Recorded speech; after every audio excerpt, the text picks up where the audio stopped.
ပူတင်ဘလို့အာဏာရလာခဲ့တာလဲမင်္ဂလာပါရေကွန် TV ကနေပြန်လည်ကြိုဆိုပါရစေလက်ရှိအချိန်မှာတရုတ်သမ္မတရှင်ကျင်းဖျန်ရုရှားသမ္မတဗလာဒီမာပူတင်အမေရိကန်သမ္မတဒေါ်နယ်ထရမ့်တို့ကကမ္ဘာမှာနာမည်အကျိုးဆုံးနိုင်ငံရေးကောင်းဆောင်တွေဖြစ်ပါတယ်အဲ့ဒီထဲမှာဒီနောက်ပိုင်းလုံးဝဖိုက်တာကြီးဖြစ်နေတဲ့ပူတင်တယောက်ဘလို့အာဏာရလာခဲ့တယ်လဲဆိုတာကိုတော့ဒီဗီဒီယိုလေးမှာတင်ဆက်ချင်ပါတယ်1991ခုနှစ်မတိုင်ခင်ကတည်းကနေပူတင်ကအရှေ့ဂျာမနီမှာစပိုင်တယောက်အဖြစ်နဲ့ KGB ရဲ့လက်ထောက်မှာတာဝန်ထမ်းနေတာဖြစ်ပါတယ်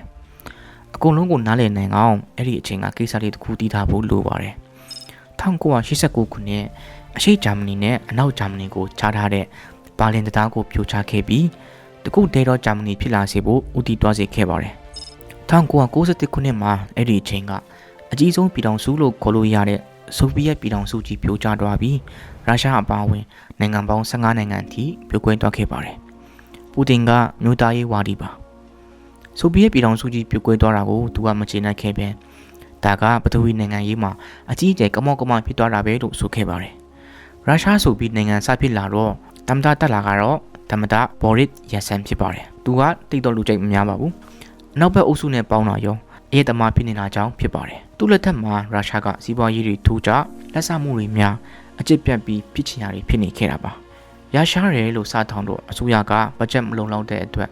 ကုမ္ပဏီပေါင်း8000ကျော်ကိုစီးပွားရေးသမားတွေလက်ထဲထိုးထက်ရောင်းချခဲ့ပါတယ်အဲ့ဒီစီးပွားရေးသမားတွေထဲမှာ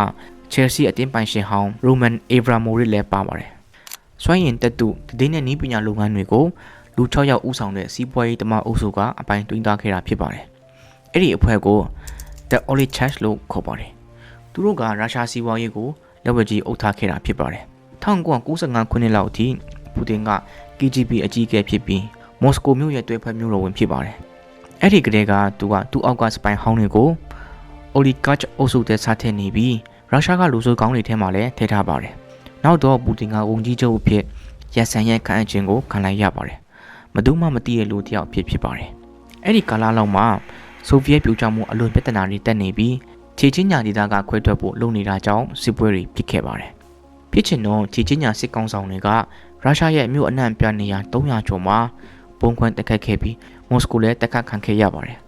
အဲ့ဒီမှာတင်ရုပ်မြင်တန်ကြားတွေမှာဒီခြေချင်းညာတွေကိုအမြဲထုံးနှံပြောဆိုပြီးဒီမှာတဲ့သဘောထားရှိတဲ့အမျိုးသားရေးသမားပူတင်ကိုရုရှားတွေကတဟုန်ထိုးထောက်ခံလာကြတော့တာဖြစ်ပါတယ်အဲ့ဒီမတိုင်ခင်က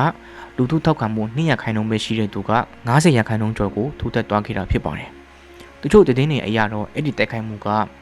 ခြေချင်းညာတွေအပြင်ပူတင်ရဲ့အဖွဲ့တွေကပါရောထုတ်ခဲ့ပြီးသူ့ကိုထောက်ခံမှုတက်လာအောင်လုပ်ခဲ့တာလို့ဆိုကြပါတယ်။1999ခုနှစ်မှာတော့ဘေရစ်ယာဆန်တမ်တာနေရာကနေနှုတ်ထွက်သွားပြီးယာယီတမ်တာအဖြစ်ပူတင်ကိုခန့်အပ်ခဲ့ပါတယ်။နောက်ရုပ်ောက်ပွဲမှာပူတင်ကအပြတ်အသတ်နိုင်ခဲ့ပါတယ်။သူကရုရှားလူဆိုးကိုင်းတွေကိုသူ့သတင်းပေးရီစီကနေတင်းနဲ့မီလန်ခဲ့တဲ့အပြင်အိုလီဂတ်အုပ်စုကိုလည်းအရင်လိုထင်ရလို့ခဲ့မပြီးတော့ပဲသူ့အောက်ကိုရောက်လာနိုင်တဲ့အထိဖိနှိပ်ထားနိုင်ခဲ့ပါတယ်။ဒါကပူတင်ဘလို့အာဏာရတယ်လဲဆိုတာကိုအချင်းချုပ်ဖော်ပြခဲ့တာဖြစ်ပါတယ်။ဆက်ပြီးတော့လည်းစိတ်ဝင်စားဖို့ကောင်းတဲ့အရာတွေကိုတင်ဆက်ပြီးတော့မှဖြစ်တဲ့အတွက်ကျွန်တော်ရဲ့ channel လေးကို subscribe လုပ်ဖို့တောင်းဆိုပါတယ်။နောက်ဗီဒီယိုမှာပြန်တွေ့တော့ပေါ့။